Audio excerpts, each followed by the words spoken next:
We go west, heading for the northern tip of Vancouver Island. If all goes well, today we will round Cape Scott, a notorious spot where the Pacific Ocean slams against shallow ground and currents whip against wind. But today there's not much wind forecast. Probably a good thing, considering Cape Scott's reputation.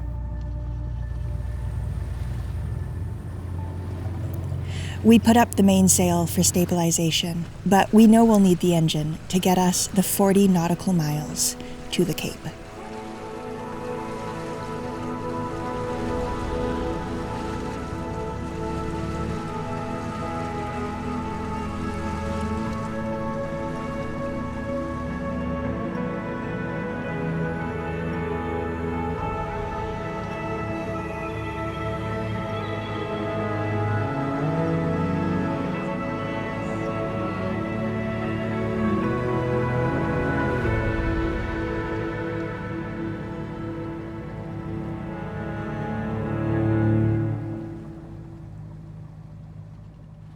What a beautiful morning. Light has come pretty soon after we left, just about 1 hour or so. We're making good way, mainsail's up.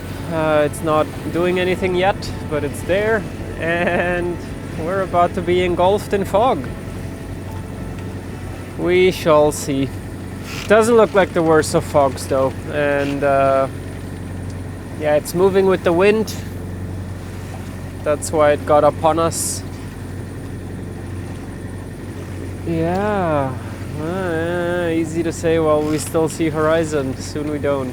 I feel like visibility is still okay within it as well, because I'm looking forward. That's where it is. Yeah, it's known that there is fog around here, so that was one of our considerations with the timing of planning this passage, because it usually lifts when the sun gets some strength around lunchtime, and that's around the time we want to be seeing Cape Scott and all the things in the water that we have to keep an eye on, so that we do that with visibility. So here we go.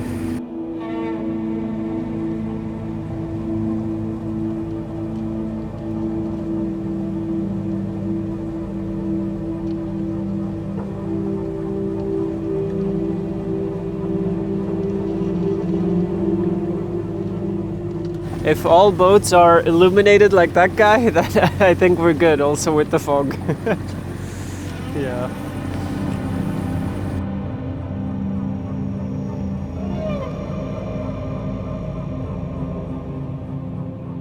We've consulted our guidebooks and we've planned our approach. We're leaving early so that we reach Cape Scott at high slack tide, which is around noon today. That should allow us to slip past without too much current or choppy water, and then once we pass the Cape, the tide will be moving with us. Along with the current, the wind is also forecast to pick up from the northwest sometime this afternoon, and if it does, we will be able to slide downwind into our anchorage for the night.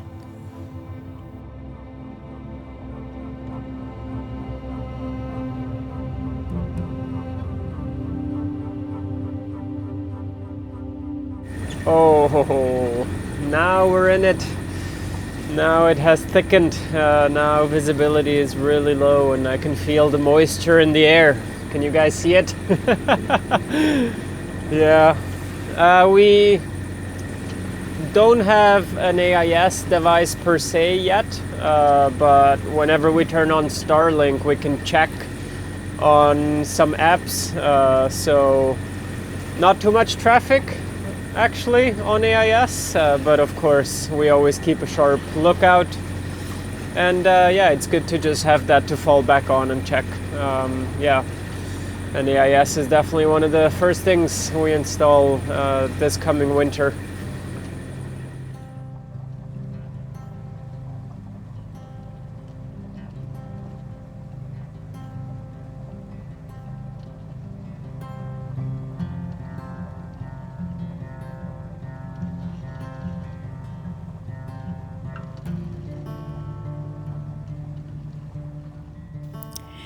As the day wore on, the fog didn't improve by much.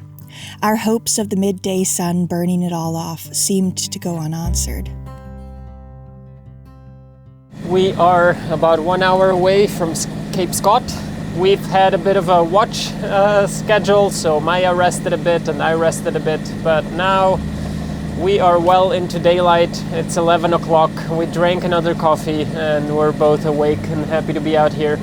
One thing that is really interesting to note is that even though the fog hasn't lifted, it's still here, and it was cold and just moist. Now it's dry.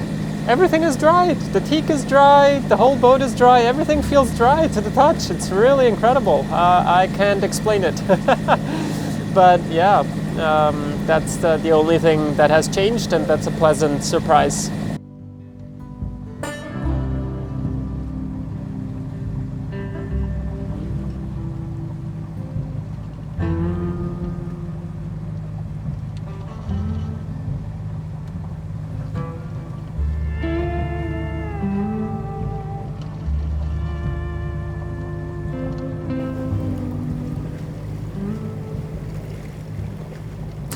Ah!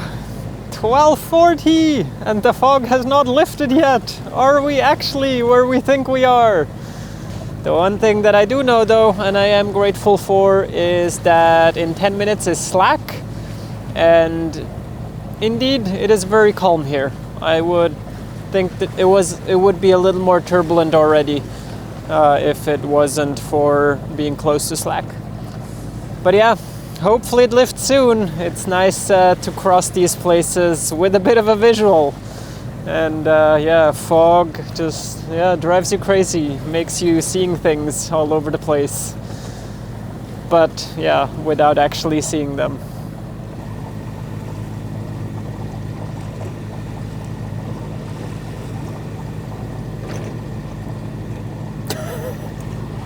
Did you make yourself a nice lunch?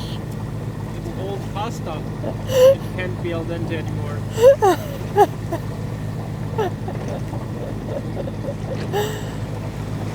Okay, well, we are officially rounding Cape Scott right now, although you would not know it from the view. Still cannot see anything. We've only seen one other ship out here. The fog is not that dense. You can see for actually a pretty good distance.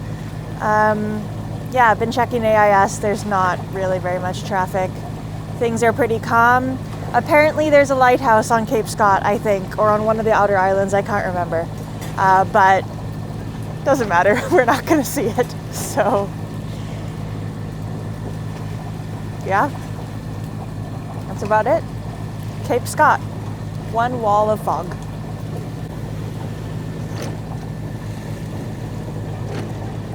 Yeah, isn't it interesting what fog does, or what your mind does when there is fog, just psychologically? Start seeing things, imagining things, but there is a few telltales here and there. The swell is coming from the west, which is the predominant swell direction.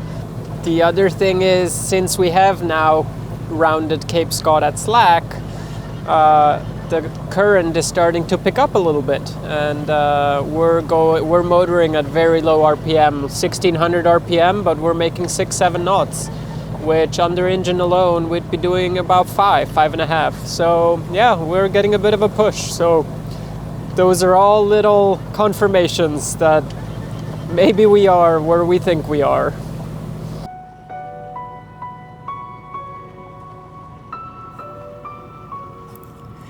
We kept going for what felt like a long time. The fog never let up, and we were starting to wonder if it would hang over us all day, until we finally saw a pinpoint of light above us. It's starting to happen! I see blue sky! Well, and also the wind is starting to pick up. Well, it's 4 in the afternoon now, so yeah, finally. And we're only 4 nautical miles away from Otter Cove. We've actually changed plans because we thought we would be going a lot faster and under sail. So we thought we would go towards Winter Harbor, but we are going to explore bit by bit of this coast. So see Otter Cove soon.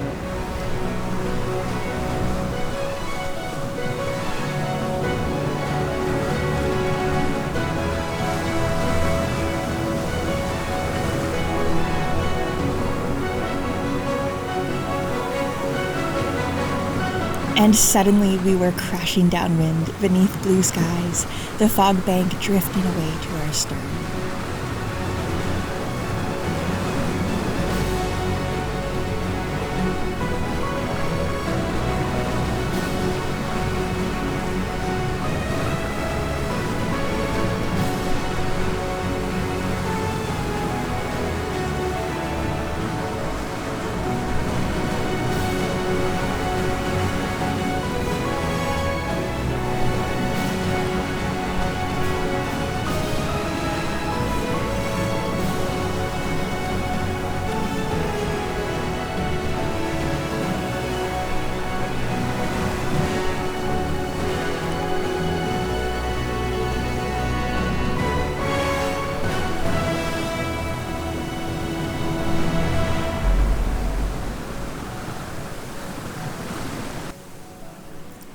Exhausted, we pulled into a safe haven most often visited by commercial fishermen seeking shelter from the West Coast's wild ways.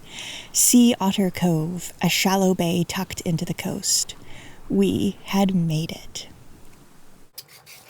Well, we are here in Sea Otter Cove. It's a beautiful sunny afternoon, evening now, and when we pulled in, I still am so excited about this place. It looks so beautiful and so excited to explore, but I think the tiredness of such an early morning has definitely caught up. So I think we're going to have an early night. We may not explore this evening. We'll see. But today I was sort of aimlessly scrolling Instagram as one does, and I saw a photo of a burger, and it looked so good. And I was like, oh, I really want a burger, but we do not have meat. So I figured, well, I could make a salmon burger. And then I realized, but we don't have burger buns.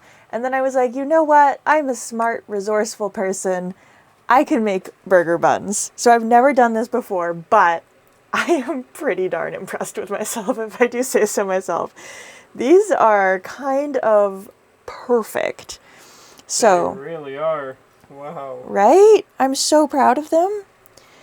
So I'm going to make salmon burgers, sweet potato fries, and then we're going to go to sleep. I already feel myself crashing a little bit.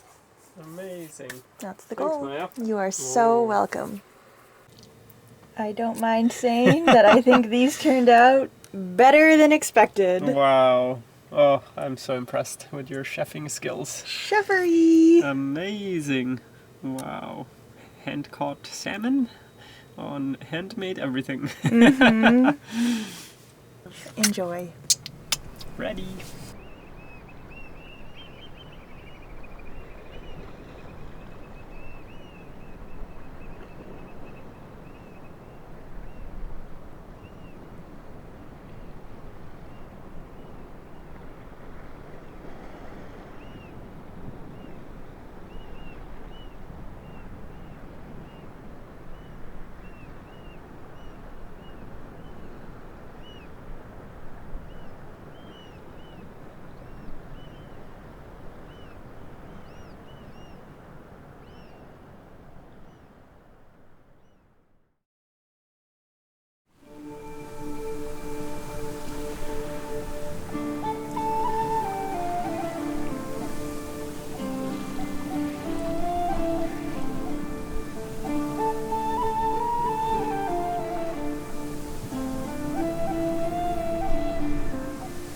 At the time, we had no idea what lay ahead.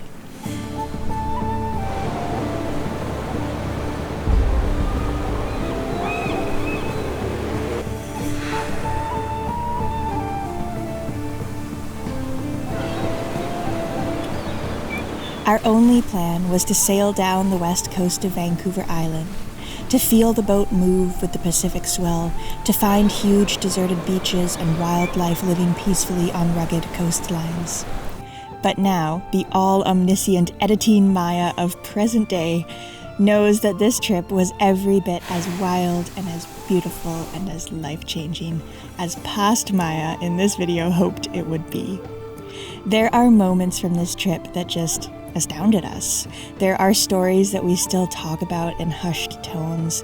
There are pictures and snippets of video that I will come back to when I'm 80, to remember a youth well lived in a beautiful place, alongside someone I love very deeply.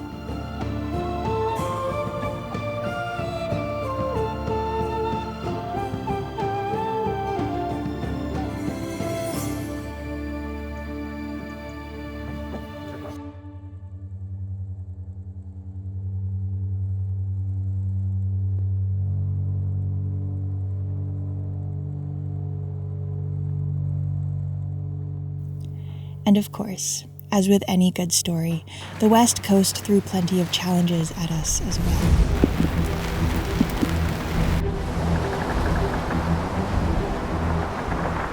Unending fog and the start of the winter storms and the lurking reefs that have earned these waters the title of Graveyard of the Pacific.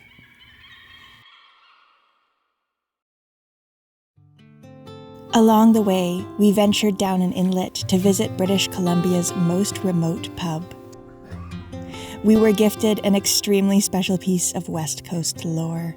We found a freshwater canyon where seals watched as we rode by. We visited the site of first contact between Europeans and Indigenous people on this coast.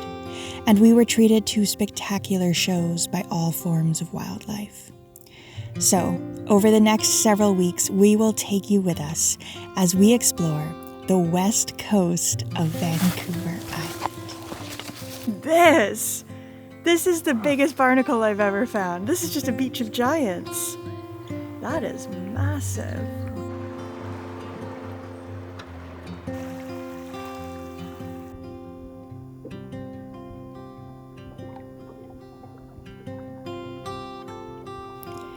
A huge thank you for being here, everyone. We are so appreciative that we get to make these videos and share them with you all. For the past 2 episodes, I have humbly requested that you hit the hype button. This is a new feature that YouTube has rolled out, and I ignored it for a while, but then when I finally asked if you guys wouldn't mind hitting the hype button, and a bunch of you did, I couldn't believe the difference that it made to our video's performance. It just got a lot more views than normal. So it really seems to do something. If you could hit the hype button, that would mean a lot. Apparently, the hype button is only available in the YouTube app. And I'm sorry, they play these silly little games. So if you're not watching on the app, don't worry about it. We're just glad you're here at all. But if you are in the app by chance, give us a hype. It really helps out. All right, an extra big thank you to the folks whose names are now appearing on screen for always going above and beyond to make sure that these episodes keep being produced. An extra big thank you to all of our patrons for making this all possible. We are 100% audience funded, and that is so exciting to us. It means that we don't have to interrupt the program to tell you about sponsors and just maintaining that creative control to make episodes that I'm proud of and that are 100% mine and driven by creativity rather than by commercial necessity is so nice and something I'm so grateful for. It's because of Patreon. It's because we're audience funded. You can sign up to Patreon for as little as $2 a month, and we post real-time updates on Patreon, which are never published anywhere else. So a bit of behind the scenes bonus content, what we're doing in real time, and that's all over on Patreon. All right, a huge thank you, everybody. As always, we will see you next Friday as we continue our journey down the West Coast. We get some ocean swell under the keel. We find a really cool little remote outpost, the kind of place I probably would never visit if it weren't for doing this trip and being able to sail down this coast. And it's so cool to see some of these spots in the province I grew up in that I probably wouldn't get to see otherwise. So I'm excited to share that all with you. We start journeying down an inlet. It's a good episode next week. We will see you next Friday. Bye for now.